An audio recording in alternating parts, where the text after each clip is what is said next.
लेके आए हैं कोर्स एडिक्स की तरफ से इनऑर्गेनिक केमिस्ट्री का एक और इम्पॉर्टेंट चैप्टर जिसका नाम है ट्रांजिशन एलिमेंट। ट्रांजिशन एलिमेंट किसको कहते हैं, इसकी क्या डिफिनीशन है, हम आपको एक्सप्लेन करते हैं बहुत डिटेल के साथ, स्टेप वाइज हम इसको रिकॉर्ड करते हैं और आपके सामने पेश करते हैं। ट्रांजिशन एलिमेंट क्या है?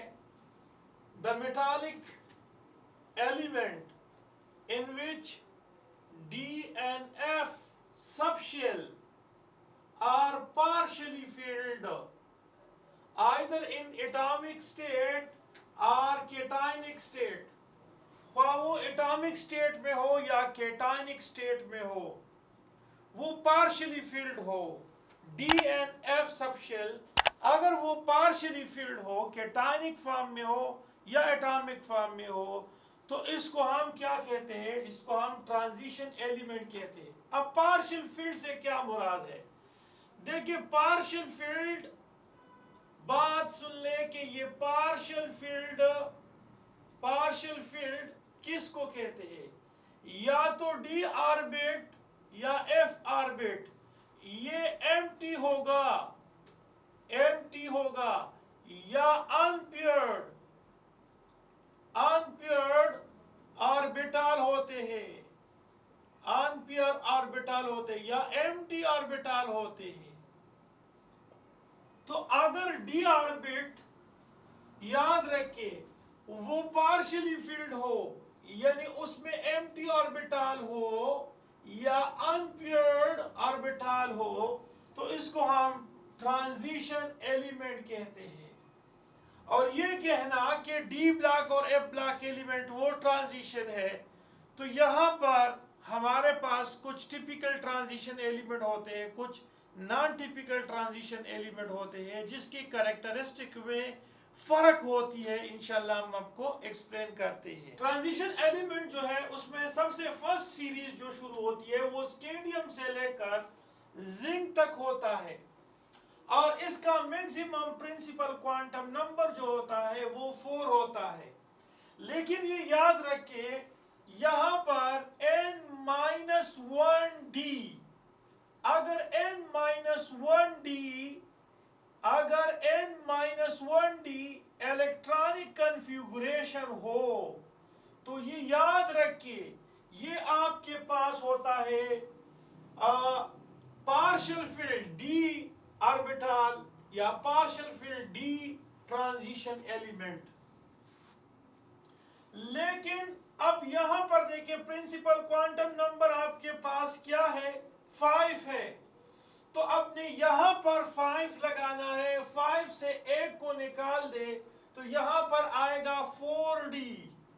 तो यहां पर इस वाले यूथ्रियम से लेकर कैडमियम तक 4d में इलेक्ट्रॉन आएंगे, और यहां पर प्रिंसिपल क्वांटम नंबर 4 है, n-1d, तो यहां पर इलेक्ट्रॉन जो है वो आएंगे 3d में। और इस तरह से लेंथिनम से 6 से शुरू होके Hg मरकरी तक, तो यहां पर 5d में इलेक्ट्रॉन आते हैं। और ये इलेक्ट्रॉन याद रखिए, इसमें जो ऑर्बिटल होते हैं वो पार्शियली फिल्ड हो, या तो एम्प्टी होंगे या अनपेयर इलेक्ट्रॉन होंगे। ये पार्शियल फील्ड का मतलब ये है। तो अब हमने जाना है कि ये किस तरह से होता है, क्या एक्सप्लेनेशन है। तो हम देखते हैं यहाँ पर स्कैंडियम की जो इलेक्ट्रॉनिक कन्फिगुरेशन हम एक्सप्लेन करते हैं, तो वो ये है कि 4s में 2 इलेक्ट्रॉन है और 3d में यहाँ पर 1 इलेक्ट्रॉन है। अब इसका मैक्सिमम प्रिंसिपल क्वांटम नंबर वो 4 है, तो 4 - 1 और यहाँ d, तो इससे क्या आएगा? इससे आएगा 3d। क्यों? क्योंकि n की वैल्यू यहाँ पर 4 है, तो 4 से 1 को निकाल दो तो 3d, और 3d में 1 इलेक्ट्रॉन है। तो यहाँ देखिए, एम्प्टी ऑर्बिटल भी है और ये एक ऑर्बिटल जो है अनपेयर्ड है, तो एम्प्टी ऑर्बिटल भी है और अनपेयर्ड इलेक्ट्रॉन मौजूद है। तो अगर पार्शियल फील्ड हो तो वो इसको कहते हैं कि या तो एम्प्टी ऑर्बिटल होंगे या अनपेयर इलेक्ट्रॉन होंगे या इन दोनों में से एक होता है। इस तरह से अगर हम टाइटेनियम की तरफ जाए तो टाइटेनियम में इसमें आप देखिए 4-1 और ये डी, तो यहां पर इलेक्ट्रॉन 2 होते हैं।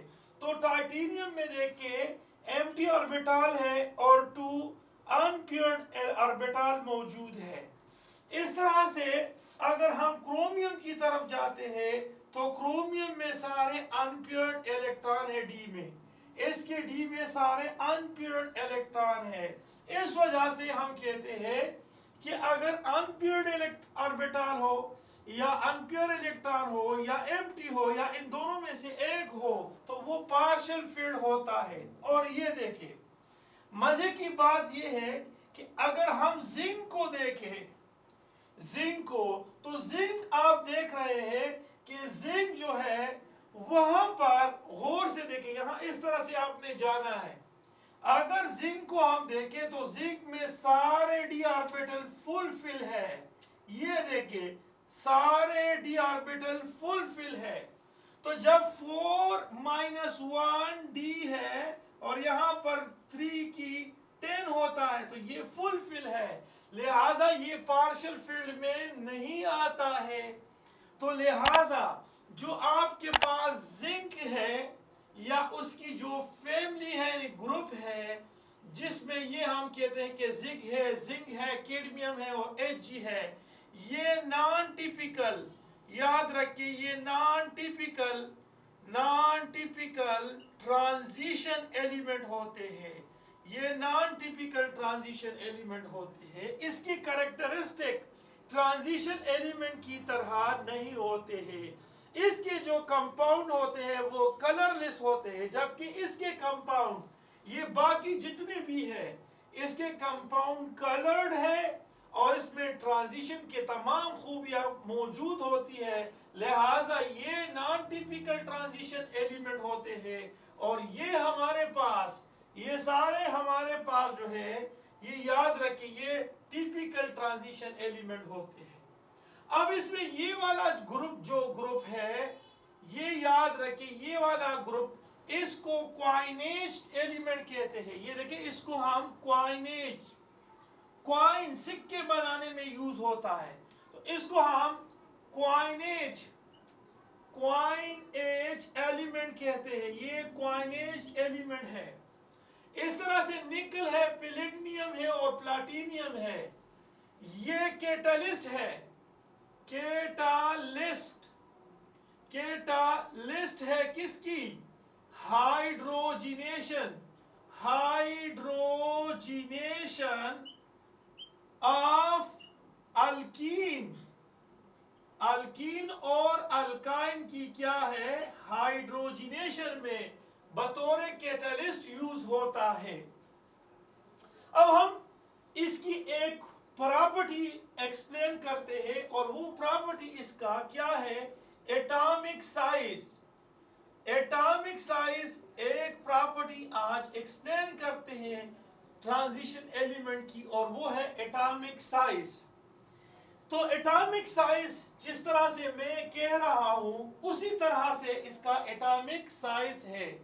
तो हमारे पास क्या है कि अगर हम स्कैंडियम से लेकर टाइटेनियम, वेनेडियम, क्रोमियम और मैंगनीज तक अगर हम लेफ्ट से राइट की तरफ जाएं तो यहां पर इफेक्टिव न्यूक्लियर चार्ज यानी वैलेंशियल इलेक्ट्रॉन और प्रोटॉन के दरमियान ये इफेक्टिव न्यूक्लियर चार्ज बढ़ता है और इसके दरमियान जो है शील्डिंग इफेक्ट यानी इलेक्ट्रॉन, इनर इलेक्ट्रॉन और वैलेंशियल इलेक्ट्रॉन के दरमियान जो रिपल्शन है, शील्डिंग इफेक्ट कहते हैं, वो शील्डिंग इफेक्ट जो है वो कम है। इफेक्टिव न्यूक्लियर चार्ज वो आपके पास क्या है? वो ज्यादा है। तो इस वजह से हमारे पास एटॉमिक साइज यहां स्कैंडियम से लेकर मैंगनीज तक एटॉमिक साइज जो होता है, एटॉमिक साइज याद रखिए, एटॉमिक साइज वो डिक्रीज होता है। और हमारे पास जो आयरन है, आयरन से लेकर निकल तक, आयरन से लेकर निकल तक यहां पर इफेक्टिव न्यूक्लियर चार्ज वो सेम होता है किसके? शील्डिंग इफेक्ट के। तो शील्डिंग इफेक्ट के ये दोनों क्या होते हैं? वो सेम होता है। तो इसका जो साइज होता है वो अप्रोक्सीमेटली निकल का, कोबाल्ट और आयरन का साइज अप्रोक्सीमेटली सेम होता है। लेकिन अगर हम कॉपर से जिंक की तरफ जाएं तो यहां पर याद रखिए इफेक्टिव न्यूक्लियर चार्ज वो कम होता है और शील्डिंग इफेक्ट बढ़ जाती है, क्योंकि यहाँ इलेक्ट्रॉन डी में आपके पास इलेक्ट्रॉन डी में जो है इलेक्ट्रॉन 10 होते हैं और वैलेंशियल इलेक्ट्रॉन 2 होते हैं, तो रिपल्शन बहुत बढ़ जाती है। इस वजह से जो हमारे पास जिंक का साइज जो है वो कॉपर के साइज से बड़ा होता है। लेकिन ये याद रखिए आपके पास आयरन, कोबाल्ट और निकल का साइज सेम होता है, जबकि स्कैंडियम से लेकर मैंगनीज तक एटॉमिक साइज डिक्रीज होता है। और ये याद रखिए हमारे पास जो प्रिंसिपल क्वांटम नंबर या शेल नंबर 5 और 6 इसका आपस में ये एटॉमिक साइज, सबका एटॉमिक साइज ये देखिए, इसका एटॉमिक साइज यानी जिसका प्रिंसिपल क्वांटम नंबर 5 यानी इसमें डी 4d और 5d इसके एटमों का एटॉमिक साइज वो सेम होता है। वो क्यों सेम होता है? ड्यू टू लेंथेनाइड कंट्रैक्शन की वजह से, लेंथेनाइड कंट्रैक्शन की वजह से। अब लेंथेनाइड कंट्रैक्शन कहां से आ जाता है? लेंथेनाइड कंट्रैक्शन ये देखें, ये आपके पास इसमें एफ सब शेल आता है पेनल्टीमेट, और एफ सब शेल की पुअर शील्डिंग इफेक्ट होती है। यहां पर एफ सब शेल आता है और एफ सब शेल की पुअर शील्डिंग इफेक्ट होती है एफ सब, क्योंकि इसमें 14 इलेक्ट्रॉन होते हैं और इलेक्ट्रॉन के दरमियान रिपल्शन होती है। तो क्या होता है कि ये जो प्रोटॉन होते हैं न्यूक्लियस के अंदर वो क्या करते हैं, ये वैलेंशियल इलेक्ट्रॉन को ज्यादा एम्बेड करते हैं, ज्यादा अट्रैक्ट करते हैं अपनी तरफ। तो यहां पर आपके पास आहिस्ता आहिस्ता एफ ब्लॉक में इलेक्ट्रॉन बढ़ जाते हैं, जिसकी वजह से क्या होता है, लेंथेनाइड कंट्रैक्शन होती है। और लेंथेनाइड कंट्रैक्शन वो एफ ऑर्बिट की जो वजह से होती है, जो कि ट्रांजिशन कंट्रैक्शन होती है वो डी ब्लॉक की वजह से होती है। लेंथेनाइड कंट्रैक्शन एफ ब्लॉक की वजह से होती है। अब होगा क्या कि इस तमाम का साइज जो है आपस में इसका एटॉमिक साइज सेम होता है due to the lanthanide contraction. तो ये देखें, ये आ सकता है कि 4d और 5d का एटॉमिक साइज जो है वो सेम रहता है। So okay, thank you for watching this video. Allah Hafiz.